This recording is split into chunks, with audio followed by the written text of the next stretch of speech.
Welcome back, WNST, Towson, Baltimore, and Baltimore Positive. Happy summertime to everybody out there celebrating. We got a big week ahead here. You'll be hearing some best of. You'll be hearing some stuff about the Maryland Crab Cake Tour presented by the Maryland Lottery in conjunction with our friends at Goodwill. And I got my Window Nation plus sign on here. You buy two, you get two free. That's the way Window Nation works. It's the entire month of June. You'll be hearing me talk more about that. One thing we wanted to talk about this month was more nights where we would go out to Oriole Park and see debuts and see the baby birds on display. And I swear to God, it's like this franchise lives under this rain cloud. Luke Jones joins us now. He is our insider. You can find him at Baltimore Luke out on the Twitter thing. And of course, out at BaltimorePositive.com looking for positive news regarding the Baltimore Orioles. And dude, we've been talking for years about Rodriguez and Hall and Rutschman and when they're going to be here and the accelerated timeline. And I think even you, who's usually optimistic, found some level of gray cloud in the silver lining here over the weekend, because you start talking about spring training for this kid next year, the season's over for Grayson Rodriguez pretty much. Yeah, I mean, I think it's hard not to look at it through that lens. I mean, I think there's a possibility we do see him in September. Does that mean with the Orioles necessarily? I'm skeptical of that. I think you're talking about a lat strain here. And, with Mike Elias, the way that he spoke about this late last week, and I even said this on Twitter, a couple people asked me just, what did I think? When do I think he's going to be back? I said, I don't really know. But the way that they talked about this led you to believe this wasn't just a clear-cut grade 1 strain. Made me think it's probably between a grade 1 and a grade 2, which, it's a longer timeline. He's going to be shut down for a number of weeks. He's going to go to Sarasota shortly, and he'll be there for the time being. Elias talked about it Sunday morning, saying, they're hopeful that he could be in play to pitch or in a game setting come September. But where is that exactly? Do you want to just get him on the mound if Aberdeen or Bowie are in the playoffs and you give him an outing or two that he can feel good about, and then you go into a normal offseason and he's ready to go for spring training? It just feels tough to fathom that would be in Baltimore. So, the good news is, keep in mind, this kid's still only 22 years old. He was a high school pitcher. When Dan Duquette, the final year of the Duquette-Showalter era, when they drafted him in the first round in 2018, he was out of high school. So it's not as though we're talking about someone who's 25 now, pushing 26, where you're saying, wow, you got to get him in the majors. But it's so disappointing because at this point, Nestor, I wasn't completely unconvinced that we weren't going to see him before this current homestand came to an end. So instead, we're talking about a lat strain, which, it isn't Tommy John surgery. It's not the rotator cuff, but it's not tweaking a hamstring covering first base either. It's something you need to be careful with because you are talking about the back connecting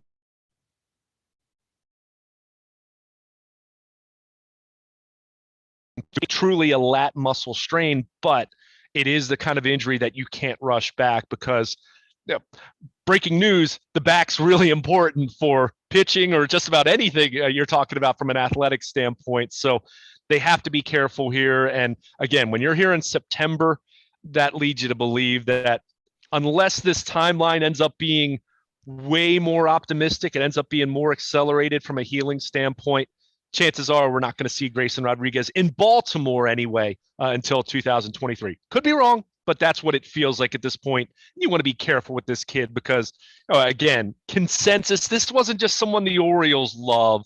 This guy's the consensus top pitching prospect in baseball right now when you look at all the Baseball America, Baseball Prospectus, fan graphs, etc. So got to be careful with the talent like that. But, boy, it's disappointing in the short term. There's no question. Well, Luke, a couple things. He comes out of the game sort of in the middle of the night. There's a game going on. Someone reported. I retweeted it. I saw Dan Connolly out there. I thought, well, this is kind of strange, especially at that point that he was lifted from the game that late in the game. So there was immediate speculation. But I do want to talk about Elias because he hasn't had to make a lot of pronouncements over 5 years here. The team stinks. He drafts people. Soon come, soon come, soon come. We're doing our best. He hasn't had to answer for all of the awful quad A pitching and worse that they've had around here, and bringing guys to the big leagues that did not deserve to be in. Like all of that went on. You give him the benefit of the doubt. It's 110 losses. He inherited it, all of that. But when he starts speaking truth about injuries and he says this is going to be a long time, I'm inclined to believe him. You know what I mean? I'm inclined to believe him that they're going to baby him. They're not going to rush him. Why rush him back in August or September in a lost year? All they really care about is that he can be in the rotation next April. Now, they would have liked that with 18 starts and maybe getting beaten around a little bit, maybe being okay, but promising, probably not, coming in and looking like Cy Young in the beginning. But I think that's all they really cared about was, can he be game 2 starter next April when the season kicks off? And can he be a healthy 30, 35 start guy next year? Because tick tock, tick tock, tick tock. I don't think Elias or Mydell are in any trouble with Johnny Boy, who's off wearing his boots in Nashville and, not even around the team. But there has to be some level of productivity, and everything for them is tied to pretty much these 3 kids right now, right? Hall, Rodriguez, and Rutschman. That's sort of the core of it. We think of Mullins and Mancini and the guys around Mountcastle and Hayes out here as part of the core. But we think about when this team is going to win again and what Elias has signed up for and what he's been working on for 4.5 years. This kid's in the middle of all of it, because if this kid is detached from this and he never makes a start and he's Brian Taylor, and I'm going back into the way, but if he never pitches, the Orioles are a different franchise over the next 5 years than if this kid is going to make 120 starts over the next 5 years, right? Like literally. Yeah, and I think that's where you kind of look at how the Orioles have done this philosophically under Mike Elias and Sig Mejdal. It's very apparent, and you and I have talked about that over the last few drafts. I mean, how little pitching they have drafted. It's very clear with their predictive modeling from a drafting standpoint. They have targeted college hitters. It's obvious. I mean, we've talked about that now for 3 years. We'll talk about it as they get closer to the draft this summer. That's what their little blackjack book says that to do, right? That's and what we know about college hitters as opposed to even college pitchers, let alone talking about high school pitchers. And keep in mind, DL Hall and Grayson Rodriguez were inherited here. Now, supremely talented, no question about that. And DL Hall made his latest start for Norfolk on Sunday, and you saw the results. Struck out a bunch of guys. He's looking good. They're still stretching him out. Keep in mind, he had the elbow issue last year with a stress fracture. Wasn't a UCL issue, but you got to be careful with that. But when you look at how they've trended in terms of how they've drafted, it's very clearly heavy college hitters. So what does that mean? It doesn't mean the Orioles don't have other interesting arms in this system. And we know that they've acquired guys. I mean, we've talked about Kyle Bradish, who, I know the numbers haven't been pretty overall, but we have seen a couple outings where you do like what you see, at least some promise there. No question about it. There are other arms in the system that have some promise at various levels, including Carter Baumler, who was someone they drafted the pandemic year out of high school, that rare high school pitcher that they drafted. He underwent Tommy John surgery that fall. Now he's back on the mound, but he's at a low level in the system right now. My point is, Rodriguez and Hall, they have clearly invested so many eggs into their respective baskets in terms of how important they're going to be. Now, doesn't mean Grayson Rodriguez, even if we talk about him in terms of being fully healthy, doesn't mean he's going to be a Cy Young Award candidate. Same thing with DL Hall. But to your point, you're absolutely counting on these guys to be foundational pieces of your rotation, at least in the way that, could we say, at the very least, the worst case scenario, you're hoping they can be a Chris Tillman and a Wei Yin Chen, let's just say, and again, I was hoping for Palmer McNally, but that's just me. Of course. But I'm just saying, in terms of just looking at this from a practical sense, guys that you're saying, okay, they're going to pitch for you for 4, 5, 6 years, hopefully longer. And again, they have much higher, a much higher expectation for those guys in terms of their ability. I'm just saying that, you said it, in the medium term, they're so critical to this process because so much of their system is built on positional player talent and college hitting talent. And we know, and Houston's a great example of this, the idea that you have this pipeline, even if it's heavy on positional talent, what can you do with that? You can go trade for pitching in the way that the Astros went and got Justin Verlander. They got Garrett Cole. They acquired Zach Greinke. I mean, they've acquired pitching, whether it's via trade or they've gone out and made signings. So you can do it that way. I'm not saying philosophically that it's flawed that they've decided to draft more college hitting, but when you're two shiny toys at the top of your prospect list are Grayson Rodriguez and DL Hall, and now they both have dealt with, not catastrophic worst case scenario kind of injuries, but these haven't been minor injuries either. It does make you a little nervous in that way because they're kind of your baseline, right? Those are the two guys that, like I said, whether they're Cy Young candidates or whether they're just rock solid top half of the rotation caliber arms that you're going to count on to make 30 starts a year, well, that's part of the issue here. And some of it's been out of their control. The pandemic year wreaked havoc on prospects across baseball, and I think specifically pitching, because you look at Grayson Rodriguez, as much as you talk about this kid, he's a big kid, he's 6'5", 220 pounds. I mean, I remember seeing him in the Orioles press box I guess it was the year he was drafted. And my goodness, he was 18 years old and he looked like he was 21. I mean, just a big kid, impressive. But the reality is, Nestor, since the pandemic year, 2020, he threw 103 innings last year. Okay, no problem with that.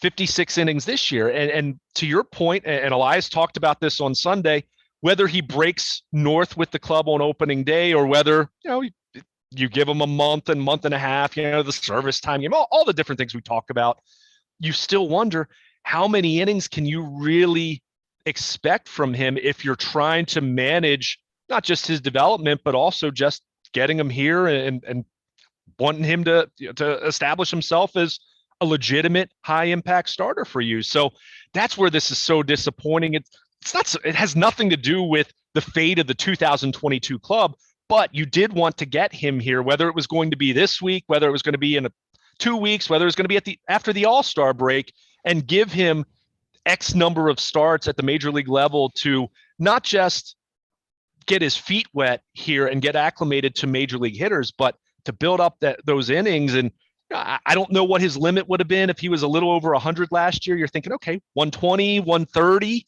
somewhere in that range probably. And then next year, maybe you're not taking the reins off entirely in that way, but you're much closer to an unrestricted young pitcher from an inning standpoint. And I get it. People are listening to this and they say, well, that's arbitrary. We're relying too much on pitch counts, too much on innings. And I'll hear some of that. That's the way it works, though. Dude. But that's the right. And that's how all teams do it at this point. I mean, that's just not the Orioles. Showalter even does it that way. Yeah. So, so that's where this is so disappointing because, it's just he hasn't pitched a whole lot in live game settings. Now, he was at the alternate site a couple years ago when, they had their most prominent prospects at Bowie while they were, coddling together a 60-game weird season that we all remember. But it's just a lot that hasn't gone well. And as I wrote at BaltimorePositive.com, this isn't even a knock on Elias or the process, but you look at how this thing has played out. Imagine a world where there's no pandemic, which, boy, that would have been nice for a lot of us, not just the Orioles, right? But imagine that. I would have had a lot more fun. Yeah, no question. But probably imagine less work, though.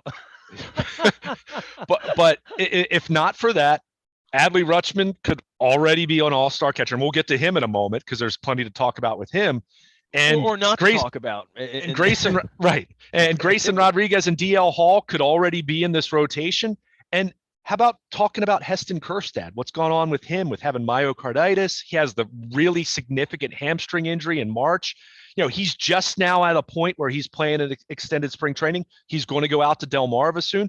In an ideal world, talking about the fact that he was a college hitter drafted 2 years ago. Delmarva, he should have been in Norfolk hitting 298, right? In a best case scenario, he could be knocking on the door, and you're talking about a team that, I'm not saying the Orioles be leading the AL East, but maybe they'd be in wild card contention. If he was a great draft pick. If he was a great draft pick, he'd be in the big league. Sure. Yeah. And everything I just laid out, that's a hypothetical, right? That's also assuming, no pandemic, first of all, and second of all, that these guys all pan out. We don't, we know that prospects don't always pan Well, out. that's the difference between baseball and football, right? Yeah. We talk about these number one, like they have to come along, and Yeah. we go back around here with every Mark Smith and every, I can name a million names of first round draft picks that never made it or just were blips, But when you're drafting 1-1, when you're drafting 1-3, 1-4, 1-5, these guys can't be blips. They have to, they have to play. They can't be Joey Harrington.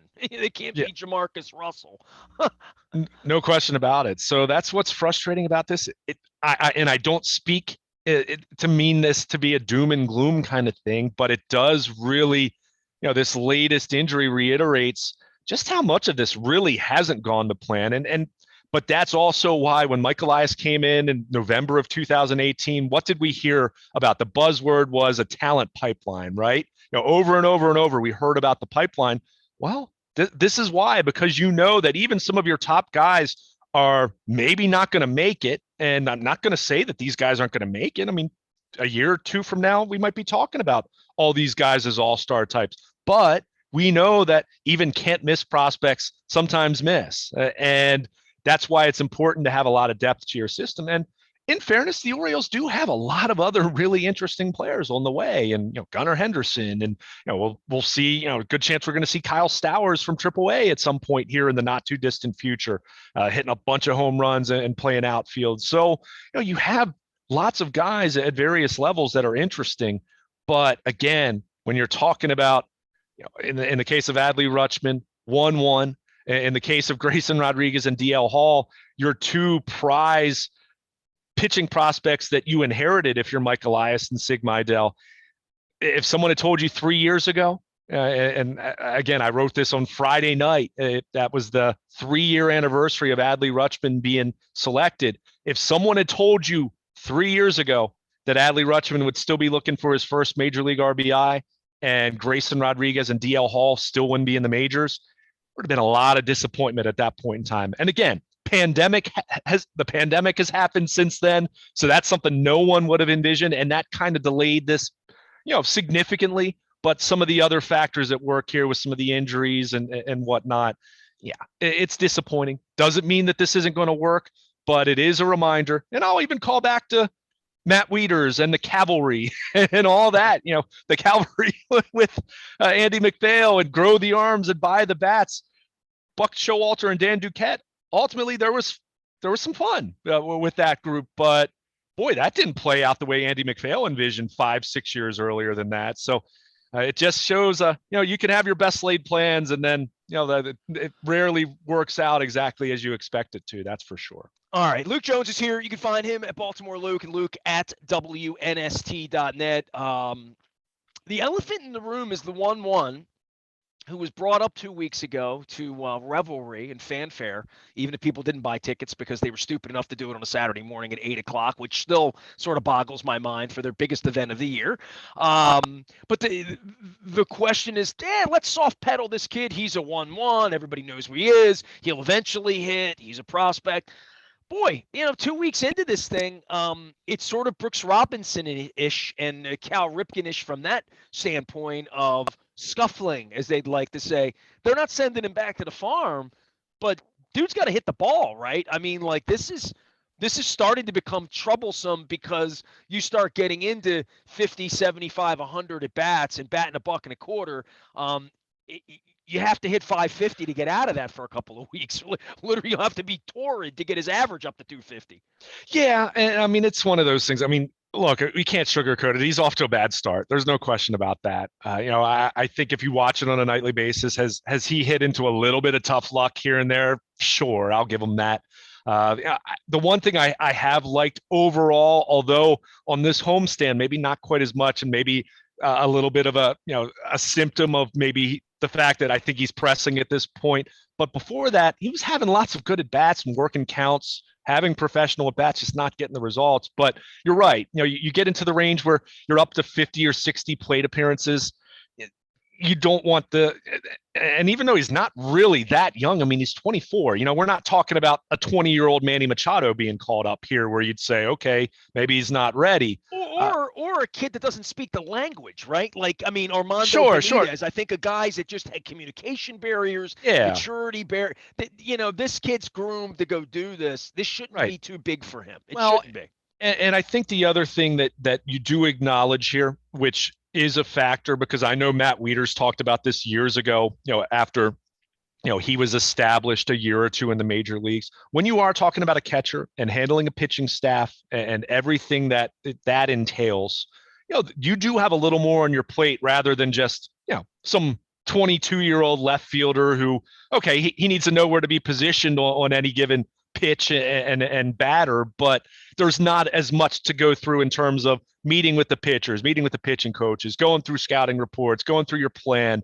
I mean, now you have the electronic, the device that they use for the calling the pitches. I mean, all those different things. And again, I'm not laying out an excuse. Adley Rutschman would be the first to tell you that, hey, I'm hitting, going into this week of play, I'm hitting 60 points below the Mendoza line. Like, yeah, I need to pick it up. He knows that. And at the same time, though, you are talking about someone with a track record that hit in the minors. I mean, obviously, this guy was 1-1 for a reason, and he's 24. I had someone pose the question to me after Sunday's game, already saying, do you send him back down? I said, no, that's not even a consideration for me. And it's not anytime soon. And the question was, well, does he need a mental break? To which I would reply, if a 24-year-old former first overall pick that was the stud of studs in college baseball and led his team to a college World Series title and was the number one prospect in baseball, if he needs a mental break after 2 rough weeks in the major leagues, and it's been rough, there's no question, wrong kid then you have way bigger issues than what his numbers look like at the moment. So I'm not worried about it in those terms. However, the swing has looked a little long. Sure, no question about that. And, he's pressing. And I think that's understandable. Everyone that you talk to, and we see it every time an inning comes to an end, he goes and greets the pitcher. There's a genuine caring here of this guy that really, really wants to do well, really cares about his craft, does his due diligence, pays attention to detail. So I think you just have to let him play and keep sending him out there, and I think he'll be fine. And I don't know that 100% certain. And as we said, there's no such thing as a can't miss prospect because we've seen can't miss prospects miss. But 2 weeks into it, I think you just have to take it for what it is. And the one thing I will say, he's 2 big games away from a slow first 2 or 3 weeks, from being in the rearview mirror and being a distant memory, right? He goes out and, hits 2 home runs and drives in 4 runs, at some point here over the next few games. You're not thinking about that as much, but boy, on the heels of everything with Grayson Rodriguez, and you'd like to have something to feel really good about. And by the way, they're kind of buried in last place again, right? They're kind of like, there was that moment where they hopscotched the Red Sox and gave the Red Sox a hard time on a weekend. That it's starting to feel like, it's June, the catcher's no good, the pitcher's not coming, guys are going to get hot and tired, balls are going to fly even in the big ballpark. They don't have enough pitching, they don't have middle. There's so many things they lack that makes them look maybe not like a 300 team, but certainly a 400 team. Yeah, I mean, are they better than they've been the last couple of years? I do think that, but boy, it's a reminder of just how bad they were. I mean, again, we're talking about a team that had 108 plus losses each of the last 3 full 162 game schedules. And it's a reminder of just how far they still have to go. I mean, just look at these last couple series. I mean, Seattle hasn't been very good. They lost 2 out of 3. They had a chance to take the series, but they didn't. They lost 2 out of 3. Same thing with Cleveland. So, you're just looking at them. There are things to like. The bullpen continues to be outstanding. But to your point, do they have enough in the rotation to prevent that bullpen from really being burned out? And I think Brandon Hyde's done a really nice job managing the bullpen. And I know, you'll have those isolated games where someone will say, well, why did he bring this guy in? Why did he bring that guy in instead of this guy? Well, he's trying to manage for 162 games. I mean, that's just the Well, there's reality some of nights it. they're going to win and some nights they're just going to lose. When they're Yeah. losing 10-0, and I mean they've already used positional Yeah. pitchers last week, right? Right. I mean, why not, right? Sure. But, I mean, the bullpen, I mean, look at Sunday's game. I mean, Dean Kramer gives up a 3-run homer in the first inning. He was okay after that, but he wasn't fully built up coming off the IL. But you look, I mean, their bullpen's giving them a chance every night. And, you can't ask for more from what that group has done. But, Sunday, for example, squandered some opportunities in the 5th and 7th inning and just didn't get it done. 3-2. I mean, you got to score more than 2 runs. So, you're hoping still to see, not just Rutschman, Cedric Mullins, hasn't been the guy he was last year. And I think it was pretty easy to say he wasn't going to be a 30-30 guy again. I mean, that's first time it had been done in club history, but you're looking for more from him. Mountcastle, showing some signs of late, hit a long home run on Sunday to the opposite field, but, still waiting for him to get going. It's basically been Hayes and Mancini and Santander a little bit, to a lesser extent. Well, those are the 3 big league players they have on the team. Those are the guys that are, big leaguers that are going to hit. Yeah, I mean, you have 4 or 5 guys in the lineup that you feel good about, and some other guys that, I mean, Ramon Urias has his moments, and some other guys have their moments, but yeah, so, you have a couple of them not hitting to the level that you hope or anticipate, and you lose John Means for the season. Grayson Rodriguez was going to be here, sooner rather than later. And, he's not coming back at least until September and likely next year. So, I mean, all the stuff we talked about January, February from a hope standpoint of maybe they won't finish in last place. Maybe they won't lose 100 games, but they're probably still going to be flirting up in the upper 90s before this is over with. Yeah, and that's John where Means coming back and pitching. Rodriguez isn't pitching. I mean, dude, you're just talking about 50 starts that they thought they were going to get major league starts out of 50 starts, and they're going to wind up getting none, literally none out of that.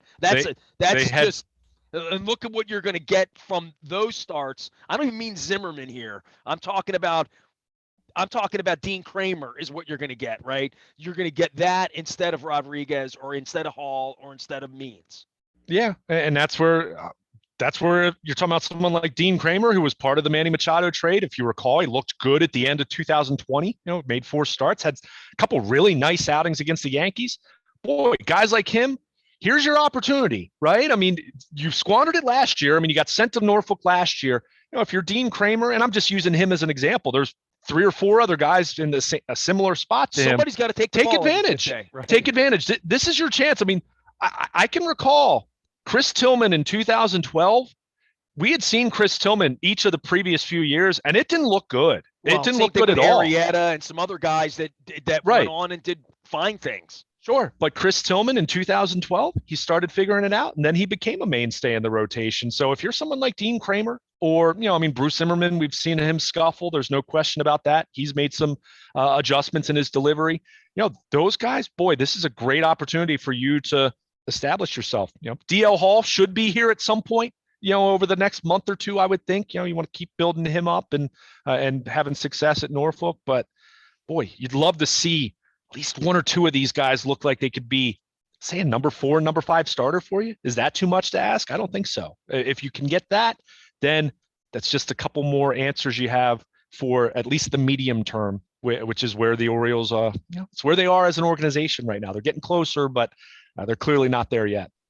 Well, the Cubs are here, so we know that'll they help. stink. You think? That'll help. You hope. Bit, yeah. A lot of money, little expectation, big profits. Welcome to town, Chicago. He is Luke Jones. He is Baltimore Luke. You can find him out on Twitter and Facebook and LinkedIn and at Oriole Park at Camden Yards. And you can certainly find both of us together at BaltimorePositive.com this week. A little football. Got mandatories next week. Orioles still scuffling as we expect. And, of course, I will be talking a lot of soccer this week into next week with a big announcement coming next Thursday that, fingers crossed, might have the World Cup coming here in 4 years. I am Nestor. We are WNST, AM 1570, Towson, Baltimore. And we never stop talking Baltimore positive.